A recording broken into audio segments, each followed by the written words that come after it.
Tuesday, April 29th marks Donald Trump's 100th day in office. It seems like a good time for a progress report. According to Ballotpedia, as of April 24th, Trump has signed 139 executive orders since the inauguration of his second term as president. 139 is the most first-year executive orders by any president since Harry S. Truman in 1945. It took Truman the entire year. Now, for those of you watching on YouTube, here's a graph that shows the dramatic disparity between Trump's blatant attempt to rule by decree and the activity of his predecessors. Even the first Trump term wasn't like this. You can see he issued more executive orders on the very first day than George W. Bush or Barack Obama did in their entire first years. He wasn't joking when he said he wanted to be a dictator. The only part that was a joke is when he added a qualifier, but just for the first day. By comparison, so far Trump has signed 5 bills into law, just 5. One was the Lake and Riley Act. 3 of them were bills to revoke regulations from the Biden era. And the last is the continuing resolution they had to pass just to keep the government open. Donald Trump is largely ignoring the legislative and the executive branches, just as you would expect a dictator to act. He told us this is what he planned. Too many people didn't take him seriously. Hello, I'm Tracy Steele, and this is the No Kings Podcast. Shut up and sit down. This is America. There's no kings here.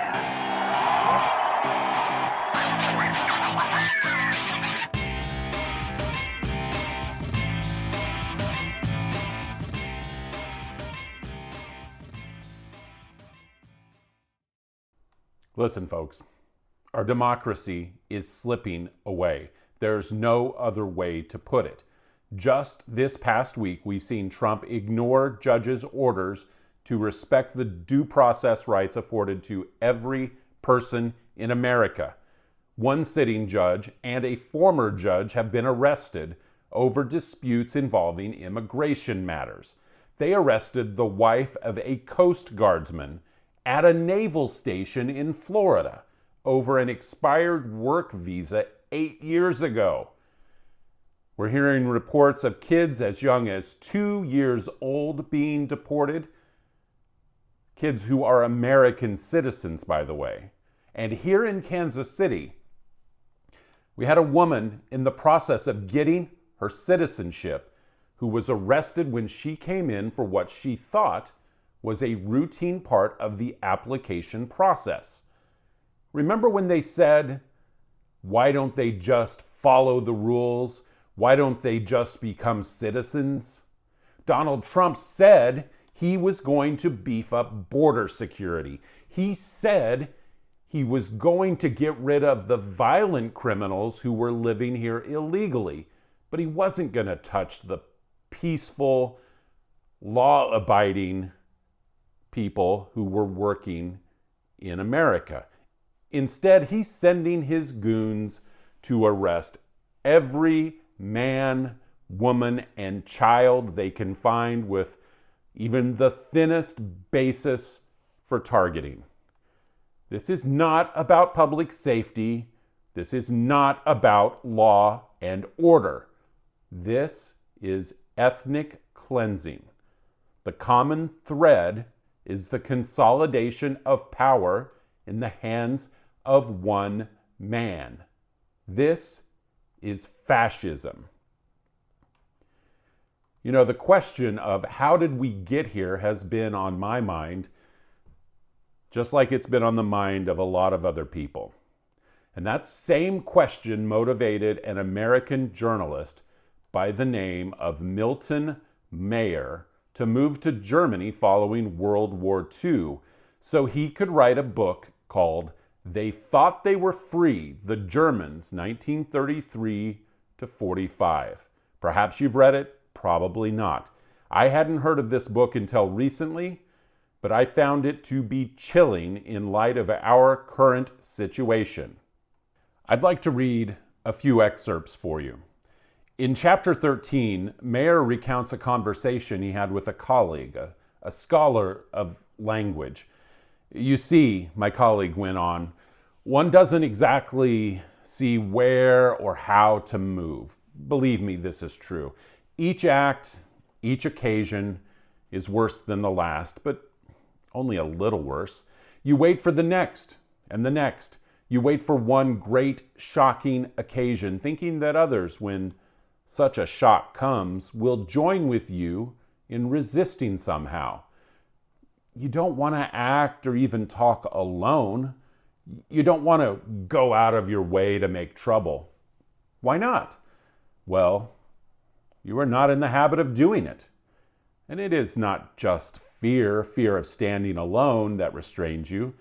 It is also genuine uncertainty. Uncertainty is a very important factor, and instead of decreasing as time goes on, it grows. Outside in the streets, in the general community, everyone is happy. One hears no protest, certainly sees none. You know, in France or Italy, there would be slogans against the government painted on walls and fences. In Germany, outside the great cities, perhaps there is not even this. In the university community, in your own community, you speak privately to your colleagues, some of whom certainly feel as you do, but what do they say? They say, it's not so bad, or you're seeing things, or you're an alarmist. And you are an alarmist. You are saying that this must lead to this, and you can't prove it.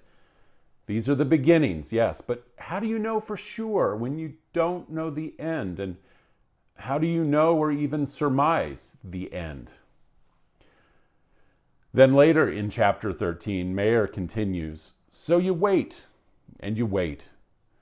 But the one great shocking occasion when tens or hundreds or thousands will join with you never comes. That's the difficulty. If the last and worst act of the whole regime had come immediately after the first and smallest, thousands, yes, millions would have been sufficiently shocked. If, let us say, the gassing of the Jews in 43 had come immediately after the German firm stickers on the windows of non-Jewish shops in 33. But of course, this isn't the way it happens. In between come all the hundreds of little steps, some of them imperceptible, each of them preparing you not to be shocked by the next.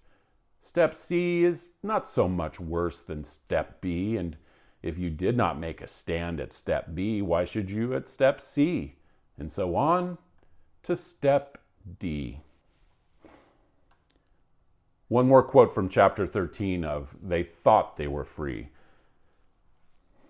Suddenly it all comes down, all at once. You see what you are, what you have done, or more accurately, what you haven't done. For that was all that was required of most of us, that we do nothing.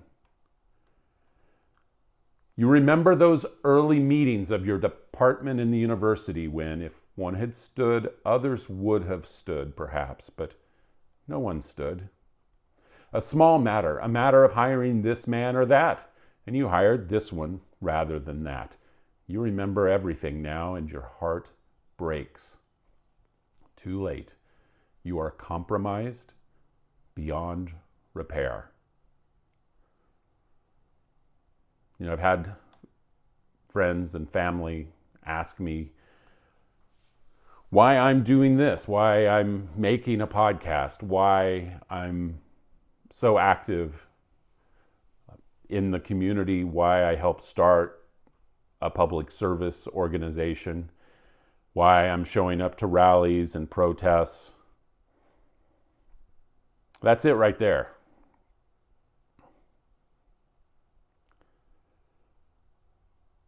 I don't want to look back at this era and have to tell myself that I didn't do anything. I don't want to have to admit to myself that I was compromised beyond repair. Someday, my daughter, who is 5, I don't want her to ask me what I did when Trump tore it all down, and have to tell her I didn't do anything. I didn't do enough. I don't want to look back in shame like so many did in Germany. And no, we don't know where this is going to end.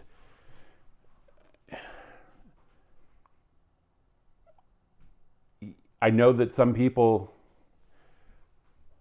are still concerned about hyperbole or exaggeration. You can't compare Trump to Hitler. You can't compare MAGA to the Nazis. Even if we don't like what they've done, they're not doing what the Nazis did. I know that's what people think and what some people say. And I know that some people are afraid to speak out because they don't want to seem silly if things don't turn out to be that bad. The best possible outcome would be if I looked silly 4 years from now. If I looked like I was over the top, exaggerating, hyperbolic, because you see, Trump wasn't that bad. You know, yeah, he forgot to follow the Constitution a few times and just threw some people into concentration camps in El Salvador and, you know, arrested a few judges and ignored the judicial system. And even though he had a majority in Congress, just never had them pass any laws for him to sign because, you know, it's easier and faster and more efficient if he just does it with the stroke of a pen. That way no one can really say anything about it until it's already started. You know, that's not so bad. It's not like the Holocaust. I would love to look silly 4 years from now. That would be the best possible outcome. I will not be sad in the least if I look back on this 4 years from now and say, yeah, you were a little over the top. You really, you know, you exaggerated things. Because, you know, I don't think they're stopping where they are right now. And I don't think any reasonable person looks at what Donald Trump has done and decides, yeah, they're not going to do anything else that's outside the bounds of the Constitution. They're not going to break any more laws. They've done what they're going to do. They're satisfied where they are. These aren't the actions of someone who expects to be satisfied. These are the actions of someone who wants to set up future actions and doesn't want anyone to be able to stop him. The reason he's not having Congress pass new laws to put these policies into effect is because he wants to set the precedent that he doesn't need Congress. It's because he knows there's a very good chance he won't have control of Congress after the 2026 elections, and he knows that his popularity is sinking like a rock in a lake. And at some point, he's going to lose Republicans in Congress and he won't be able to pass any more bills. He won't have that as a way to expand his power. So he does not want to rely on that part of the process. He doesn't want to have to turn to Congress, even though his movement controls both the House and the Senate. He knows that won't last. But what he is betting is if he consolidates enough power, it won't matter. He thinks he's betting, and the people around him are betting, that they can collect enough power in the hands of one man so they don't have to worry about Congress, and they don't have to worry about the courts. And when they reach that point, there's nothing to stop them. So we have to stop them now. And if we don't, we will look back on this era with regret. We will look back and say, we could have done more. Why didn't we do more? I think people tend to think, democracy, rule of law, independent judiciary, freedom of the press, that's all abstract stuff because it's not affecting the price of eggs. Well, you know what? It's about to affect the price of eggs.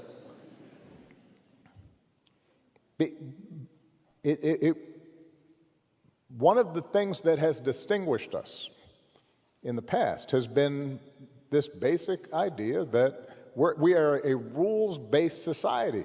What that means is that, you know what, I can support one candidate instead of another, and I don't have to worry that the police are going to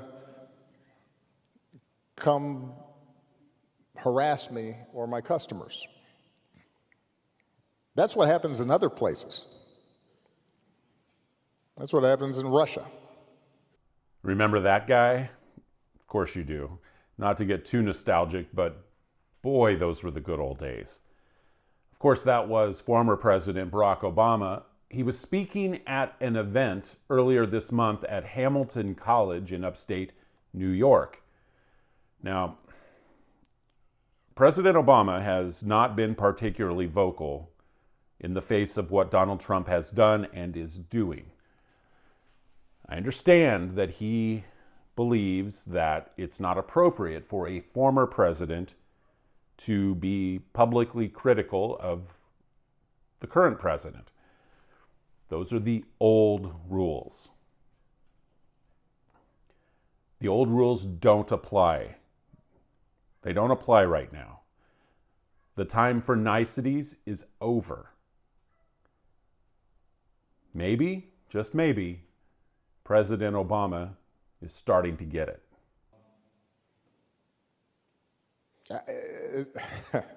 This is the first time I've been speaking publicly for a while. I've been watching a little bit.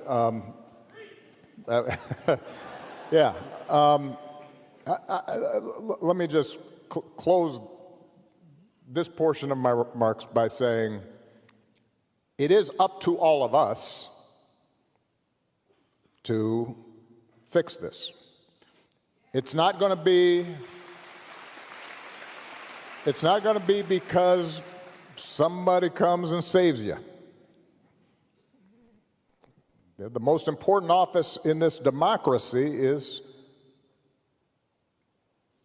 the citizen, the ordinary person who says, no, that's not right. And I do think one of the reasons that our commitment to democratic ideals has eroded is that we got pretty comfortable and complacent. You know, it has been easy during most of our lifetimes to say you are a progressive, or say you are for social justice, or say you're for free speech, and not have to pay a price for it. And now we're at one of those moments where, you know what, it's not enough just to say you're for something. You may actually have to do something and possibly sacrifice a little bit. So, yeah, if you're a law firm being threatened, you might have to say, okay, we will lose some business because we're going to stand for a principle. If you are a university, you may have to say, figure out, are we in fact doing things right?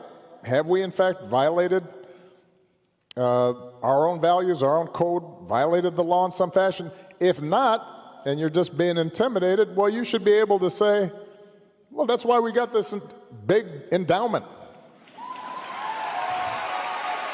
You know,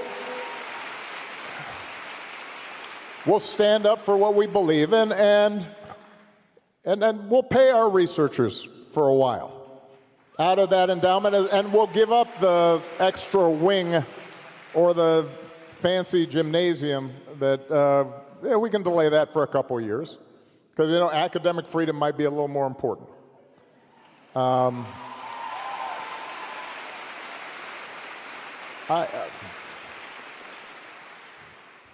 For most of human history, and to this day in most of places in the world, there is a cost to challenging the powers that be, particularly if they're abusing that power. And this idea, and I've noticed this among some wealthier folks who, after George Floyd, they were right there, and a bunch of companies were talking about how they cared about diversity and they wanted to do this and they were all for that, and they are mute right now. But what that tells me is it was okay when it was cool and trendy, and when it's not, not so much. And that, I think, is what we have to, each of us has to examine in our own hearts. Is all right, we say we're for equality. Are we willing to fight for it? Are we going to risk something for it? We say that we're for rule of law. Are we going to stick to that when it's tough, not when it's easy? We believe in freedom of speech. Do we stand up for freedom of speech when the other person talking is saying stuff that infuriates us and is wrong and hurtful? Do we still believe in it? Back here in the Kansas City metro area, the group I've been working with for the past couple of months held its first large public event, a food drive to support our neighbors affected by the policies of the Trump administration. The group is called Do Something Mo. The idea is simple. We are standing in solidarity to show people that while Trump is actively harming them by firing federal workers and slashing crucial programs like food stamps, Medicare, and Head Start, just to name a few, we will be here to help. I wanted to help out and actually, I know it's silly, but do something. Like, I felt like everybody was complaining and not really taking any action, and honestly I feel pretty numb to what's happening today, since we started this project, or talking about this project, even since then, it's been more debilitating. So I feel good taking action and helping people in, that have food insecurity, especially with jobs being lost and things like that. When you say you feel a little numb, is that maybe because there's just so much happening, so many things hitting us at once? Yes, and it's impacting so many different things. I have a son who is somewhere on the spectrum, which he hasn't been diagnosed, but definitely is. And those things are happening, which directly impact me. I'm a mom of a trans kid, which directly impacts me. But also, everybody else is impacted too. Us as a community coming together and trying to make a huge difference is very exciting to me. I don't have a lot of family that lives locally, so it's very nice to feel connected to people in our community. It's been amazing. The turnout is so awesome. I cannot believe how the community has come together and really made this so successful. I mean, it really touches me how people are just so willing to become involved and do something when they see a need. So it's a lot of work. It was a lot of work. I'm not going to lie. We were very excited that we filled up a whole van and are on our second vehicle. Thankfully, we had so many great people come and volunteer with us, and I'm so appreciative of those folks who gave us their time. It just became apparent that it was going to be necessary, Clearly the economy was starting to see a downturn, and with the loss of jobs and the cuts to certain programs, it was clearly a necessity. It became a necessity. So, and we saw in our community when we talked to people that there was greater utilization going on at our food banks. So it just seemed like the right thing to do. The volunteers came out to join the effort at English Landing Park in Parkville on April 19th. Many more donors stopped by to contribute to the food drive. By the time we were done, we had a rented cargo van filled, plus a pickup, plus a couple of SUVs, all packed with food. And it all went to SPEAK, the Southern Platte Emergency Assistance Center in Parkville. The folks at SPEAK, they were blown away. I can't tell you how happy we are that this is happening, because it's just amazing the amount of food that's coming in. I couldn't comprehend it. So I'm almost speechless. This is really great. Thank you. We help all sorts. We help the international students from Park. We help a lot of seniors will come, because by the time they have to pay their rent and utilities, they don't have money for food. We've got homeless people that come, big, huge families that come. We serve about 35 to 40 families a week, and they go out of here with several $100s worth of groceries. The big families do, because it keeps them, at least we can help them stretch their food dollars by giving them some of this food. Have you seen utilization go up in the past couple of months? Strangely, no. And we're kind of thinking that that's because we have a lot of Spanish people and they're almost afraid to come. Although we haven't had any problem with ICE coming in here or anything, but I think that they're hesitating to come because of that. With the tariffs likely driving prices higher, what impact will that have on you and on the people you serve? Well, it's probably going to we'll probably get less in donations, for one thing, because the things that people buy to bring here are going to be more expensive. And the people that we serve are going to need more help, because they're not going to be able to afford to buy groceries either. By the way, thank you to Missouri House Minority Leader Ashley Ani, who represents the 14th District, and Josh Smead, who's running against Sam Graves in the 6th Congressional District, for stopping by the food drive. As a Democrat and the Democratic Party, a great way to get out and actually reach people is to do things like this, where we're donating food. We're actually putting our money where our mouth is and putting food where people's mouths are. With what's going on in the world, the uncertainty, I think the best thing we can possibly do is make sure people are eating, and they know that organizations like this, which are grassroots, which is people who care, that's what this is all about. Hey, did you see Sam Graves out here today? No Sam Graves, nope.